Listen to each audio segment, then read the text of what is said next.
Good afternoon, folks. It's Brian Paragamian, senior trader and co-founder of ProfessionalStockTraderLive.com, bringing the closing commentary for Thursday, June 4th. I apologize, I haven't been here in a couple of days, but I've been extremely busy taking care of our members here. Today, the Dow closes up 75 points, gets back everything and then some from yesterday's minuscule decline. We were down 130 at one point yesterday, rally to close down a little over 60 or right around 60. Today, we're up 75. What intrigues me here today is we have the bond market getting hit. We've got 10-year notes approaching 3.72 on yields. I think if you start pushing over 3.75 and more importantly heading towards the 4 level, I think that's when we gotta step back a little bit and say, is there gonna be a perception that some of this might choke the economic recovery off, or maybe choke some of the housing refinancing off? But look, we're not really getting a whole lot in the housing market as far as building permits, houses being built, any of that. So I don't really think the consumer is doing a whole lot anyways. You take a look at what came out this morning with the same store sales, very, very mixed report. Now tomorrow, the most important number of the week, non-farm payroll jobs. Who knows where it's going to come in. Wednesday we had the ADP come out, worse than expected. Today we had initial claims, came in pretty much in line, so we'll have to see how things are going to play themselves out. Many of the retailers got hit today. Guess after the close tonight, Guess, GES, the Guess clothing company, came out with earnings after the close, better than expected. They also guided upward for second quarter of 2009. So Guess would be a stock I'd be looking at. GES would be a stock I'd be looking at tomorrow morning if the market pulls back early on any bad economic news.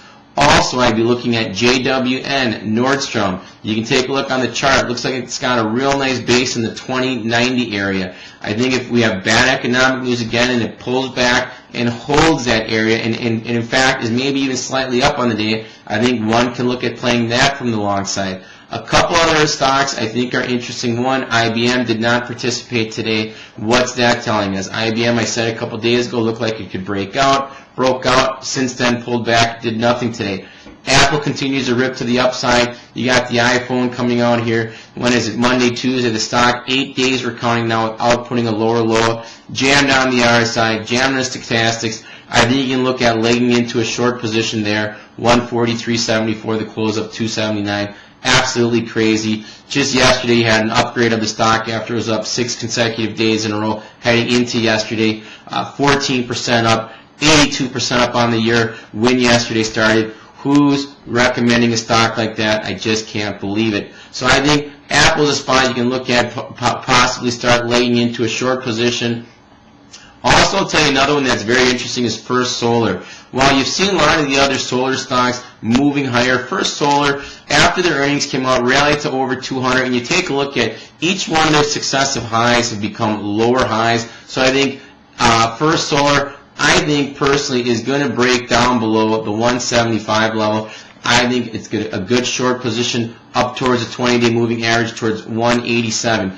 Two stocks that I'm going to tell you about that look intriguing on the long side is Navistar and Tenneco, both in the auto industry. They make parts for the auto industry. I think ever since the GM announced bankruptcy here on Monday, the stocks have kind of been chopping their way a little bit higher. They haven't really haven't done much since this week started. They're pretty much flatline on the week. But if you take a look at the charts here, I think they can move themselves higher from this level. Now, one thing I want to caution is you have the beginning of the month buying here.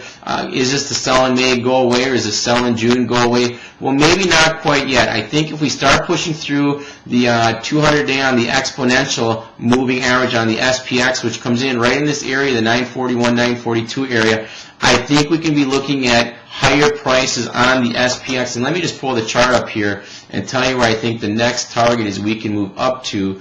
If we take a look at the, let me just pull up a weekly chart here. If we pull up the weekly chart, the next area comes in, well, actually it's not cooperating with me here. The next area comes in right around the 973 area, if I'm remembering it off the top of my head.